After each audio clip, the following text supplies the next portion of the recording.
இந்த நாள்ல 43ஆம் அதிகாரத்தை நாம் தியானிக்க போகிறோம்.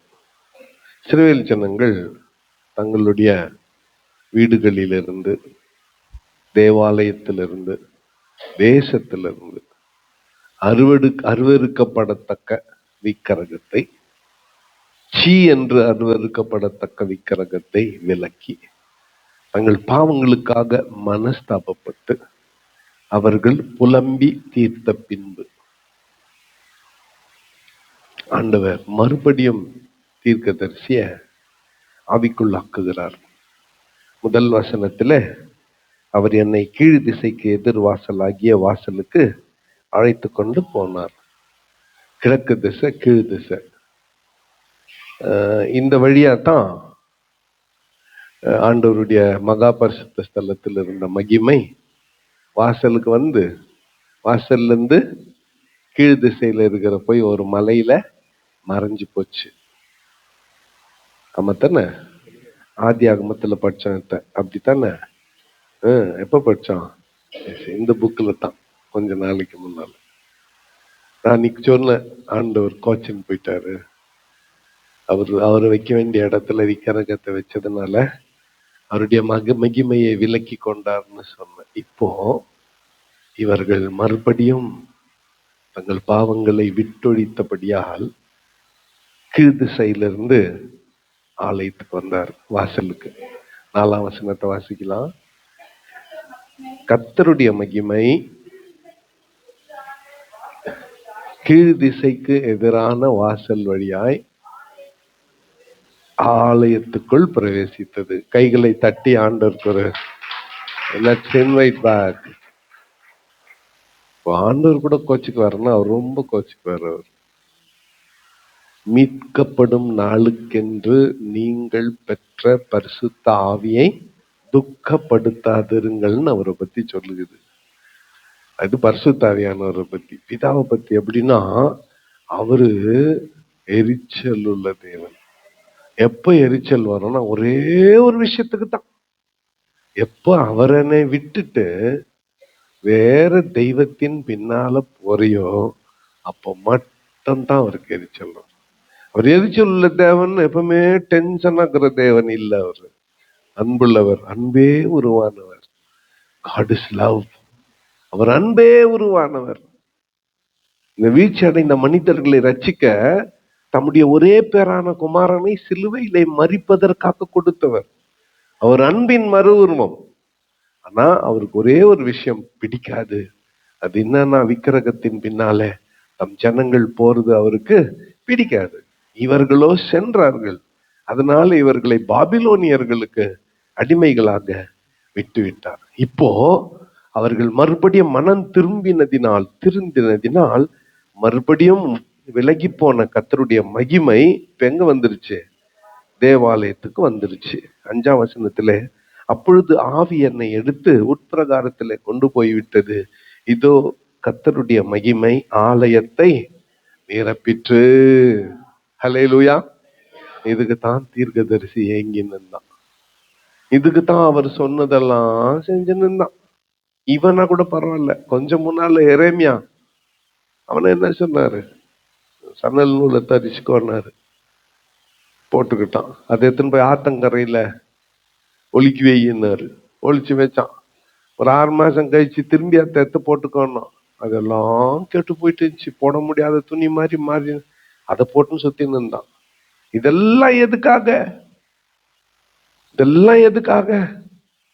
ஆண்டவர் மறுபடியுமா தம் கோபத்தை மறந்து இஸ்ரவேல் ஜனங்களை ரட்சிப்பதற்காக மறுபடியும் எங்க வந்துடணும்? தேவாலயத்துக்கு வந்துடணுன்றதுக்காகத்தான்.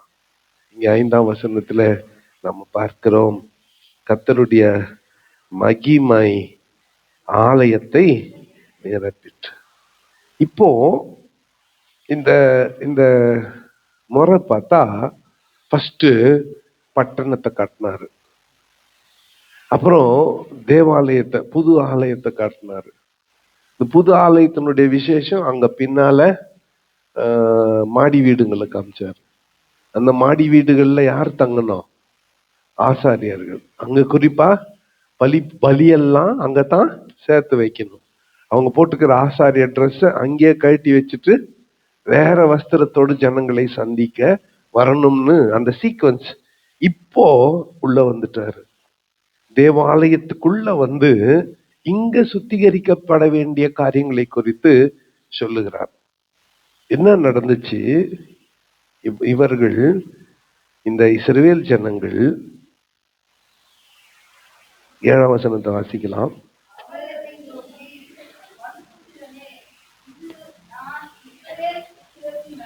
நான் இஸ்ரவேல் புத்திரரின் நடுவே என்றென்றைக்கும் வாசம் பண்ணும் என் சிங்காசனமும் என் பாதபீடத்தின் ஸ்தானமாய் இருக்கிறது. இனி இஸ்ரவேல் வம்சத்தாரும் அவருடைய ராஜாக்களும் என் பரிசுத்த நாமத்தை தங்கள் மேடைகளில் தங்கள் வேசித்தனத்தினாலும் தங்கள் ராஜாக்களின் பிரேகங்களாலும் தீட்டுப்படுத்துவதில்லை. வானம் எனக்கு சிங்காசனம், பூமி எனக்கு பாதப்படின்னு ஜபத்துல கூட சொல்லி ஜபிக்கணும்ல. ஆண்டவரே, வானம் உமக்கு சிங்காசனம், பூமி உமக்கு பாதிப்படிங்க. ஆண்டவர் என்ன சொல்றாரு? ஆமா, நான் கால் வைக்கிற இடம் இது. இங்கே என் சிங்காசனமும் என் பாத பீடத்தின் ஸ்தானமுமாய் இருக்கிறது. இனி நான் இஸ்ரவேல் வம்சத்தாருடைய ராஜாக்களால, இஸ்ரவேல் வம்சத்தாரால தீட்டுப்பட போவதில்லை. இனி என்ன, என் சமூகத்தை யாரும் தீட்டுப்படுத்த முடியாது. அத 8ஆம் வசனத்தில் அவர்கள் எனக்கும் தங்களுக்கும் நடுவே ஒரு சுவர் இருக்கும்படி தங்கள் வாசற்படியை என் வாசற்படி அண்டையிலும் தங்கள் வாசல் நிலைகளை என் வாசல் நிலைகள் அண்டை சேர்த்து என் பரிசுத்த நாமத்தை தாங்கள் செய்த அருவருப்புகளினால் தீட்டுப்படுத்தினார்கள். ஆகையால் என் கோபத்திலே அவர்களை நாசமாக்கினேன். 9ஆம் வசனம் எல்லாம் சேர்ந்து வாசிக்கலாம். அவர்கள் தங்கள் வேசிதனத்தையும் தங்கள் ராஜாக்களின்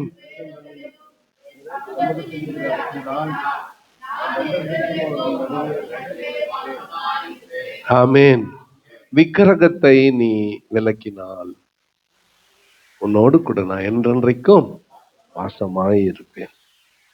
மனுபுத்திரனே, இப்போ இஸ்ரவேல் வம்சத்தாருக்கு இந்த ஆலயத்தை காண்பி. எந்த ஆலயத்தை? உனக்கு நான் தரிசனத்துல காட்டினே இந்த ஆலயத்தை காண்பி. இந்த புதிய அளவு, நியூ மெஷர்மெண்ட், இந்த புதிய அளவின்படி அளவையை அளக்க கடவர்கள். அவர்கள் செய்த எல்லாவற்றின் நிமித்தம் வெட்கப்பட்டால் அப்பொழுது இந்த ஆலயத்தின் ரூபத்தையும் அதன் அளவையையும் அதன் முன் வாசல்களையும் அவர்கள் கண்களுக்கு முன்பாக வை. 12ஆம் வசனத்தில் ஆலயத்தினுடைய பிரமாணம் என்னவென்றால் மலையுச்சின் மேல் சுற்றிலும் அதன் எல்லை எங்கும் மிகவும் பரிசுத்தமாயிருக்கும். இதுவே ஆலயத்தினுடைய பிரமாணம். கொஞ்சம் கவனிங்களேன். இன்னும் இந்த ஆலயம் வரல. ஒரு மலையே ஆண்டவர் எடுக்க போறாரு. ஒரு மலையே, அது வேற எதுவும் இல்லை, ஒலிவ மலை. அந்த ஒலிவ மலையில ஒரே ஒரு பில்டிங் ஆண்டவருடைய ஆலயம்.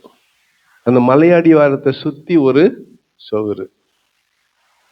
இது இனி இந்த பகுதி பரிசுத்தமா இருக்கும். இங்க இருந்து தான் நான் ஆளுகை செய்வேன். இங்க யாரும் பாவம் செய்ய முடியாது. இங்க யாரும் அருவருப்பானதை செய்ய முடியாது. இதை யாரும் தீட்டுப்படுத்த முடியாது. ஒரு நாள் 2 நாள் இல்ல, 1000 வருடம் இந்த இடத்துல என் சிங்காசனத்திலிருந்து நான் ஆளுகை செய்வேன். இப்ப கிளியரா க்ளூ குத்துட்டாரு. என்னதுன்னா 1000 வருட அரசாட்சியில நான் இந்த மலையின் மீது இருந்துதான் ஆளுகை செய்வேன். ஹல்லேலூயா, ஒரு ஹல்லேலூயா சொல்லுங்க. அடுத்து இந்த ஆலயத்தினுடைய அளவுகள் எல்லாம் சொல்லப்பட்டிருக்கிறது. ஆனால் நாம் கவனிக்க வேண்டியது இதை பரிசுத்தப்படுத்துகிற, சுத்திகரிக்கிற வேலை. 19ஆம் வசனத்துல எனக்கு ஆராதனை செய்கிறதற்கு என்னிடத்தில் சேருகிற சாதோக்கின் வம்சத்தாரான லேவி கோத்திரத்தாராகிய ஆசாரியர்களுக்கு நீ பாவ நிவாரண பலியாக ஒரு இளங்காளையை கொடுப்பாயாக என்று கர்த்தராகிய ஆண்டவர் சொல்லுகிறார். ஃபர்ஸ்ட் இளங்காளை, அடுத்து பின்பு பாவ நிவாரணத்தின் காளையை கொண்டு போய் அதை ஆலயத்திலே பரிசுத்த ஸ்தலத்துக்கு புறம்பாக குறிக்கப்பட்ட இடத்திலே சுட்டெரிக்கப்பட வேண்டும். கொஞ்சம் கவனிங்களேன். வடக்கு திசையில தூரத்துல 500 மீட்டர் 500 முழம் தூரத்துல கோட்ரஸ்க்குது. அந்த கோட்ரஸ்க்கும் அவங்க ட்ரெஸ் எல்லாம் கட்டி வைக்கிற இடம், அந்த கோட்ரஸ்க்கும் தேவாலயத்துக்கும் மத்தியில தான் நெருப்பு பலிபீடம் சுட்டெரிக்கப்பட வேண்டிய இடம். அடுத்து இன்னொரு பெரிய பள்ளம் இருக்குது. சுட்டெரித்த சாம்பலை எத்தனை போய் மனுஷர் காலில் படும்படி விடக்கூடாது. அதை எத்தனை போய் பரிசுத்த சாம்பல் அங்க போய் கொட்டணும். தேவாலயத்துல குத்து விளக்கு எரியும். ராத்திரியெல்லாம் திரி எரிஞ்சா என்ன இருக்கும்? சாம்பலா இருக்கும். தங்கத்துல ஒரு கிண்ணம் எத்தனை போய், தங்கத்துல ஒரு கத்திரி எத்தனை போய் அது கீழே வச்சு அந்த எரிஞ்ச திரிய வெட்டி அந்த சாம்பலை இந்த கிண்ணத்துல கலெக்ட் பண்ணி இதை எத்தனை போய் அந்த பள்ளத்துல கொட்டணும்.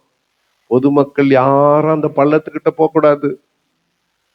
ஆசாரியர்களே அந்த பள்ளத்துக்கிட்ட போய் இதை கொட்டுறதுக்கு தான் போனோம். அவர்கள் கால்கள் கூட அங்க படக்கூடாது. ஏன்னா தேவ சமூகத்துல இருந்து எடுக்கப்பட்ட சாம்பல் இது. ஹல்லேலூயா. இப்போ ஆண்டவர் என்ன பண்றாரு? புது சட்டத்தை ஏற்படுத்துகிறார். 23ஆம் வசனத்துல, நீ பாவ நிவாரணத்தை முடித்த பின்பு பழுதற்ற ஒரு இளங்காளையும் பழுதற்ற ஒரு ஆட்டுக்கடாவையும் மந்தையிலிருந்து எடுத்து பலியிடுவாயாக. இது எதுக்குன்னா, அந்த புது பலிபீடத்தை ஏற்படுத்தினார் இல்ல, அந்த ஆண்டவர் சுத்திகரிக்க சொல்றார். புது பலிபீடத்தை ஆண்டவர் சுத்திகரிச்ச பிறகு 24 இருந்து 27 எல்லாம் சேர்ந்து வாசித்திடலாம். அவைகளை கர்த்தருடைய சந்நிதியில் உப்பு தூவி அவைகளை கர்த்தருக்கு பலியாக இடக்கடவர்கள் 7 நாள் வரைக்கும் தினம் தினம் பாவ நிவாரணத்துக்காக ஒரு வெள்ளாட்டுக்கடாவை படைப்பாயாக. பழுதற்றவைகளான இளங்காளையையும் மந்தையிலிருந்து எடுத்து ஆட்டுக்கடாவையும் படைப்பார்களாக. 7 நாள் வரைக்கும் பலிபீடத்தை பாவ நிவர்த்தி செய்து அதை சுத்திகரித்து பிரதிஷ்டை பண்ண கடவர்கள். அந்த 7 நாட்கள் முடிந்த பின்பு 8ஆம் நாள் முதல் ஆசாரியர்கள் பலிபீடத்தின் மேல் உங்கள் தகன பலிகளையும் உங்கள் ஸ்தோத்திர பலிகளையும் படைப்பார்களாக. அப்பொழுது உங்களை அங்கீகரிப்பேன் என்று கர்த்தராகிய ஆண்டவர் சொல்லுகிறார். கைகளை தட்டி ஆண்டவருக்கு ஒரு காணிக்கை செலுத்தலாம். இப்போ என்ன பண்றாரு? 7 நாள் ஒரு காளை, ஒரு இளங்காளை, ஒரு வெள்ளாட்டுக்கடா, இவைகளுடைய ரத்தத்தை எல்லாம் கொண்டு என்ன பண்ணணும்? பலிபீடத்தை பிரதிஷ்டை பண்ணி சுத்திகரிக்கணும். கர்த்தருடைய சந்நிதியிலே அவைகளை பலியிடணும். கர்த்தருக்கு சர்வாங்க தகன பலியா செலுத்தணும். அவைகளின் மீது உப்பு தூவி அவைகளை கர்த்தருக்கு, நம்ம ஆண்டவர் உப்பு சப்பு இல்லாத தேவன் இல்லை, ஒரு வெறப்பான தேவன். புரியுதா? புரியுதா? கொஞ்சம் இருக்கிற கோவம் எல்லாம் தண்ணின்னா உப்பு சாப்பிடக்கூடாது. ஒரு 10 நாள் உப்பு சாப்பிடாது, கோவம் எல்லாம் கம்ப்ளீட்டா என்ன ஆயிடும்? பிபி ஜாஸ்திக்கிறவங்களுக்கெல்லாம் நான் ஒரு மாத்திரை கொடுக்குறேன். அது என்னன்னா, உப்பு சாப்பிடாத. அதோட உப்பு போடாத சாப்பிட்றத விட என்னத்துக்கு சாப்பிடாம இந்த உபாசம் கோரிடலாம். நம்மளுக்கு உப்பு இல்லாத இருக்க முடியாது. ஆமா தானே? நம்ம ஆண்டவர் கூட அப்படித்தான். அவருக்கு சர்வாங்க தகன பலியிடுற பலியில போதிய அளவுக்கு எவ்வளவு தேவையோ அவ்வளவு அளவுக்கு உப்பு தூவப்பட வேண்டும். ஆசாரியர்கள் அதன் மேல உப்பு தூவி அவைகளை கர்த்தருக்கு தகன பலி ஆயிடு. இது 7 நாள் வரைக்கும் தினம் தினம் பாவ நிவாரணத்திற்காக ஒரு வெள்ளாட்டுக்கடாவை பழுதற்றவைகளான இளங்காலையும் மந்தையிலிருந்து எடுத்து ஆட்டுக்கடாவையும் படைப்பார்களாக. 7 நாள் வெறும் பலிபீடத்தை சுத்திகரிக்கிறதுக்கு. பலிபீடத்தை சுத்திகரித்த பின்பு அந்த நாட்கள் 7 நாட்கள் முடிந்த பின்பு 27ஆம் வசனத்துல, அந்த நாட்கள் முடிந்த பின்பு 8ஆம் நாள் முதல் ஆசாரியர்கள் பலிபீடத்தின் மேல் உங்கள் தகன பலியையும் உங்கள் ஸ்தோத்திர பலியையும் படைப்பார்களாக. அப்பொழுது உங்களை அங்கீகரிப்பேன் என்று கர்த்தராகிய ஆண்டவர் சொல்லுகிறார். நீங்க செஞ்ச பாவத்துக்கு 7 நாள் வரையில என்ன பண்ணணும்? வெள்ளாட்டுக்கடா இளங்காளையினுடைய ரத்தத்தினாலே பலிபீடத்தை சுத்திகரிக்க வேண்டும். அப்புறம் 8ஆம் நாள்ல இருந்து நீங்க காணிக்கைகளை கொண்டு வரலாம். 8ஆம் நாள்ல இருந்து தகன பலிகளை பலிபீடத்தின் மேல பலியிடலாம். நான் உங்களை அங்கீகரிப்பேன் என்று கர்த்தர் சொல்லுகிறார். இது ரொம்ப முக்கியமான ஒரு வார்த்தை. இது மட்டும் சொல்லி நான் நிறைவு செய்கிறேன். இப்போ ஏதோ ஒரு வேலையை ஆண்டவர் எனக்கு கொடுத்துக்கிறார். அந்த வேலைய அவர் அங்கீகரிக்கணும், ரெக்கக்னைஸ் பண்ணணும். பண்ணலன்னா நான் செய்யறது வேஸ்ட். நான் என்ன பெரிய சாதனைகள் பண்ணாலும் அது வேஸ்ட். என்னுடைய வேலையை கர்த்தர் அங்கீகரிக்கணும். இஸ்ரவேல் ஜனங்களை கர்த்தர் அங்கீகரிக்கிறார். எப்போ? 7 நாள் சமாதான பலிகளை இட்ட பிறகு 8ஆம் நாளிலிருந்து ஆசாரியர்கள் இந்த பலிபீடத்தின் மேல் தங்கள் பலிகளை செலுத்தும்படியாய் அனுமதிக்கிறார். அல்லேலூயா. அப்பொழுது உங்களை அங்கீகரிப்பேன் என்று கர்த்தராகிய.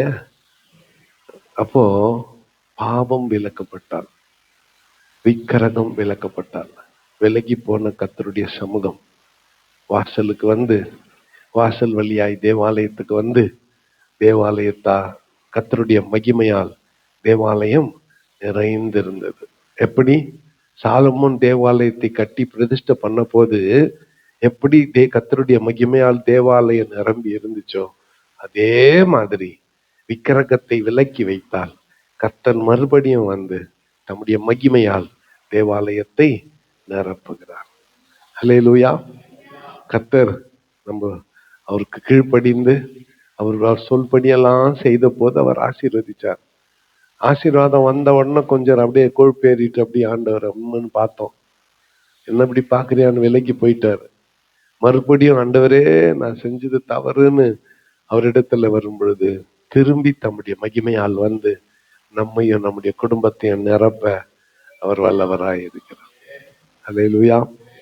அப்போ இவர் உறவுகளுக்கான தேவன்.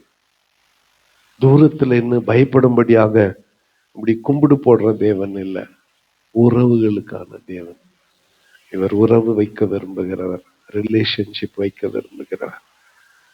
இவர் துக்கப்படுத்தினா கோச்சன் போயிடுவார், மன்னிச்சுக்கோன்னு கூப்பிட்டா திரும்ப வருவார். ஒரு அல்லேலூயா சொல்லுங்க. இதுல அதைத்தான் பார்க்கிறோம் நம்ம. ஆனா அடிக்கடி துக்கப்படுத்தக்கூடாது, எப்ப பாரு அவரை துக்கப்படுத்தக்கூடாது. நம்முடைய வாழ்க்கையில விலகி போன அவருடைய சமூகத்தை மறுபடியும் வாரும் என்று கூப்பிடுவோம். இழந்த சகல ஆசீர்வாதங்களையும் பெற்றுக்கொள்வோம். கர்த்தர் நம்மை அங்கீகரிப்பாராக. கர்த்தர் தாமே இந்த வார்த்தையில நமக்கு ஆசீர்வதித்து தரட்டும். கண்களை மூடி நாம் ஜெபம் செய்யலாம். கைகளை உயர்த்தி வாய் திறந்து கர்த்தரை கொஞ்ச நேரம் ஸ்தோத்திரம் பண்ணுங்க.